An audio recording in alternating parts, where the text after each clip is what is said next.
Anime anime इतने सारे हैं, यहाँ तुम्हें इजीली अपने फेवरेट कैटेगरी के शोज मिल जाएंगे। फिर चाहे वो शोनन हो, कॉमेडी हो या फिर रोमांसी, यहाँ तुम्हें A to Z कैटेगरी के एनिमेज मिल जाएंगे। बट इन्हीं सारे जॉनर में कुछ बहुत ही ज्यादा डिस्टर्बिंग एंड डिस्गस्टिंग एनिमेज होते हैं। एंड आज मैं तुम्हें वही सारे डिस्टर्बिंग एनिमेज बताने वाला हूँ, वो भी हर जॉनर में से एक। सो अगर तुम इसमें इंटरेस्टेड हो, so sit back, relax and enjoy.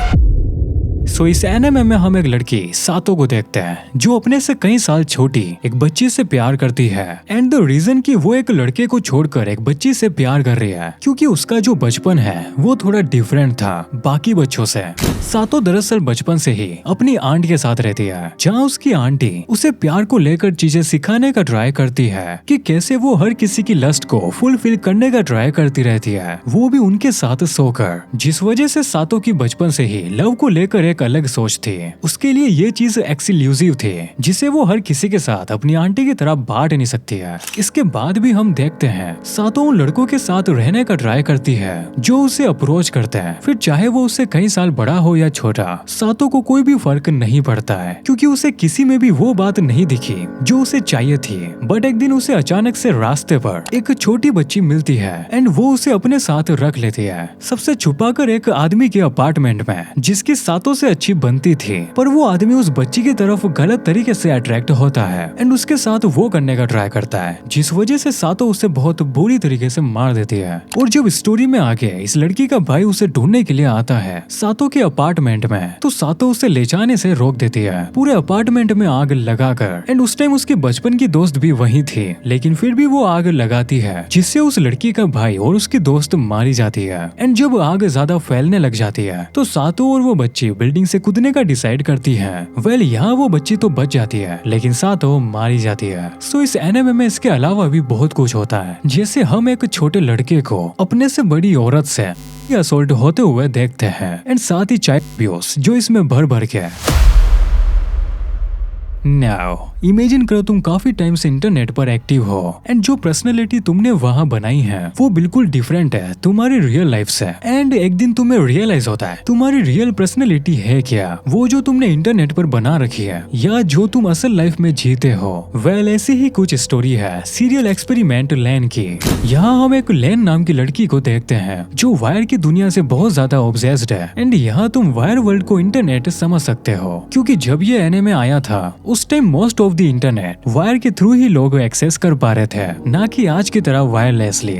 And साथ ही ये एनिमे इतना ज्यादा कंफ्यूजिंग और वियर्ड है, जिसने भी इसे आज तक देखा है उसका दिमाग फट गया है, आखिर उसने क्या देख लिया है। सो इस एनिमे के अंदर लैन की एक क्लासमेट खुद की जान ले लेती है, जिसके मरने के बाद उसके क्लास के सभी बच्चों को उसके मेल आता है। एंड यही चीज लैन को बहुत ही ज्यादा इंटरेस्टिंग लगती है, जिस वजह से वो अपने कंप्यूटर में वो मेल्स पढ़ती है जहाँ उसके क्लासमेट बताती है वो अभी भी जिंदा है बट इस वायर वर्ल्ड में। एंड यहाँ आने के लिए ही उसने खुद को मारा था। एंड इसके बाद हम देखते हैं लैन को ये वायर वर्ल्ड काफी ज्यादा फैसिनेट लगता है, वो पूरे टाइम बस इसी में लगी रहती है। एंड वो अपने रूम में इतने ज्यादा हार्डवेयर इकट्ठा कर लेती है ताकि उनसे वो वायर वर्ल्ड को और अच्छे से एक्सप्लोर कर पाए। एंड वो इस चीज में इतना ज्यादा घुस जाती है वो लोगों से मिलना जुलना भी बंद कर देती है। एंड आगे कुछ टाइम बाद लैन को रियल वर्ल्ड और वायर वर्ल्ड में डिफरेंस समझ ही नहीं आता है, जिस वजह से लैन अपने एग्जिस्टेंस पर सवाल करती है क्या वो रियल में एग्जिस्ट करती भी है या नहीं, अगर करती भी है तो वो रियल वर्ल्ड में है या वायर वर्ल्ड में। And wire world he reality है या रियलिटी ही वायर वर्ल्ड है।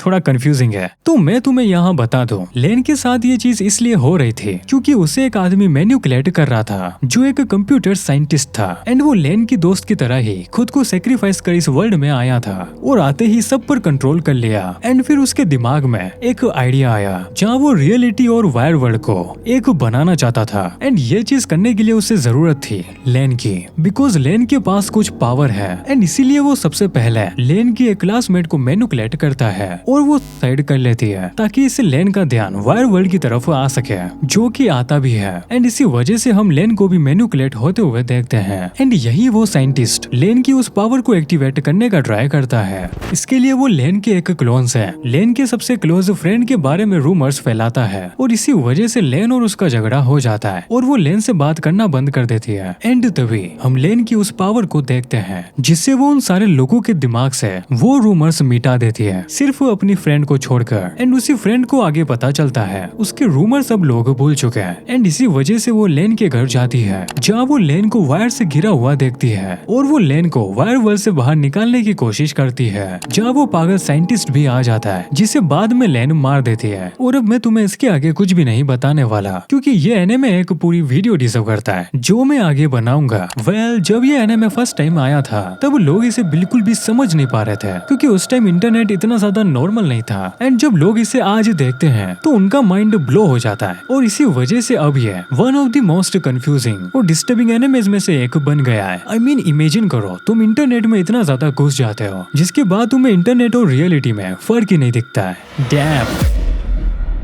इसी का ये एनिमे काफी ज्यादा फेमस है। एंड इस जॉनरे में कई सारे अलग अलग एनिमेस बनते रहते हैं, जिसमें से मेरा फेवरेट है रीच हीरो, जो कि एक बहुत ही बढ़िया एनिमे है। एंड फ्यूचर में मैं इसके ऊपर भी एक वीडियो जरूर लाऊंगा, बिकॉज इसमें कुछ है जो मैं तुम्हें बताना चाहता हूँ। बट अगर बात करें इस एनिमे की, तो इसकी स्टोरी तुम्हें थोड़ी सिंपल लग सकती है, बिकॉज ये 90s में बना था, बट फिर भी ये तुम्हें ट्रॉमा देने के लिए काफी है। इस एनिमे में हम एक लड़के को देखते हैं जो एक दिन स्मोक टावर पर बैठी हुई लड़की को देखता है एंड उससे बात करने के लिए चला जाता है। तभी वहाँ एलियंस आ जाते हैं जो उस लड़की को अपने साथ ले जाते हैं। वेलिया एलियंस से तुम ये मत समझ लेना कि तुम्हें कुछ इस टाइप के एलियंस देखने को मिलेंगे, ऐसा बिल्कुल भी नहीं है। वो एलियंस लगभग ह्यूमंस की तरह ही थे और उनका प्लेनेट भी अर्थ की तरह ही था, जिसका नाम हिलीवुड होता है, जहाँ उस लड़की के साथ वो लड़का भी पहुँच जाता है। एंड फिर हम देखते हैं वो लड़का उस लड़की को बचाने का ट्राई करता है। एंड इसी में हम कई सारे अनसेटलिंग सीन्स देखते हैं, जैसे कि जब वो लोग इस बच्चे को पकड़ लेते हैं तो वो इसे ब्रूटली टॉर्चर करते हैं। एंड जैसा कि मैंने तुम्हें स्टार्टिंग में बताया था, ये 90s का एनिमे है। उस टाइम सेंसरशिप जैसा कुछ भी नहीं था गोर सीन्स पर, और इस लड़की को भी आगे फुली असोल्ट किया जाता है। इसके बारे में बताने से पहले मैं एक चीज क्लियर करना चाहता हूँ। पहले मैं इस जॉनरे में उजुमाकी और जुंजी ईतो कलेक्शन में से एक एनिमे बताने वाला था, लेकिन बाद में मुझे रियलाइज होता है ये दोनों डिस्टर्बिंग तो है एंड साथ ही बिजार भी है, लेकिन जो चीज क्रॉप्स पार्टी में है वो इन दोनों में नहीं है। एंड ये चीज तुम आगे समझ जाओगे। इस एनिमे में हम कुछ स्टूडेंट्स को देखते हैं, जिसमें से एक लड़की आज स्कूल को छोड़कर जाने वाली होती है एंड उसे last time good bye wish करने के लिए उसके बाकी के दोस्त वही स्कूल में रहते हैं स्कूल फेस्टिवल खत्म होने के बाद। एंड यही एक दूसरी लड़की एक चार्म रिचुअल परफॉर्म करती है, साची को एवर आफ्टर, जिसमें बेसिकली होता यह है वो एक पेपर प्रोक्सी डॉल बनाते हैं एंड उसे सारे दोस्त मिलकर पकड़ते हैं, बाद में उसे सब फाड़ भी देते हैं, और ऐसे उन सबके पास उस डॉल का एक टुकड़ा होता है जो उन्हें हमेशा याद दिलाता रहेगा वो सब एक साथ हैं। बट इसके कुछ टाइम बाद ही उन्हें पता चलता है कि वो अब टाइम में पीछे आ चुके हैं, एक एलिमेंट्री स्कूल के अंदर जो सेम उसी जगह था जहाँ आज उनका स्कूल है। एंड इसी स्कूल में कई सारी किलिंग्स हुई थी एंड अब जो बच्चे वहाँ मरे थे वो इन लोगों को बेरहमी से मारने लगते हैं, और अब इन लोगों को यहाँ से बाहर निकलना है और इस स्कूल की मर्डर मिस्ट्री को सॉल्व करना है, और साथ ही उन बच्चों की आत्मा को भी आजाद करना है। एंड यही ये एनिमे जुंजी ईतो से आगे निकल जाता है, बिकॉज जो विजुअल्स इसमें दिखाए जाते हैं वो बहुत ज्यादा हॉरिफिक और ग्रूसम है। मैं नहीं चाहूंगा कि तुम में से कोई उन्हें देखे, बिकॉज तुम डेफिनेटली वोमिटिंग करने लगोगे। एंड होनेस्टली कहूँ तो ये एनिमे काफी ज्यादा टेरिफाइंग है। हाँ, इसकी स्टोरी बेसिक है, बट इसके जो विजुअल्स हैं अगेन वो बहुत ही ज्यादा ग्रूसम है। तुम इसे खाते हुए तो बिल्कुल भी मत देखना। ये था इस सीरीज का पार्ट 2। एंड अब तुम सोच रहे होंगे शोनेन एंड बाकी के जॉनर्स कहाँ गए, उनके डिस्टर्बिंग एनिमेज मैंने क्यों नहीं बताए। तो मैं तुम्हें कहना चाहूंगा वो मैं पहले ही बता चुका हूँ, तुम लेफ्ट वाली वीडियो पे क्लिक करके देख सकते हो, वरना अगर तुम्हें कोई नई चीज देखनी है तो राइट वाली वीडियो तुम्हारे लिए ही है।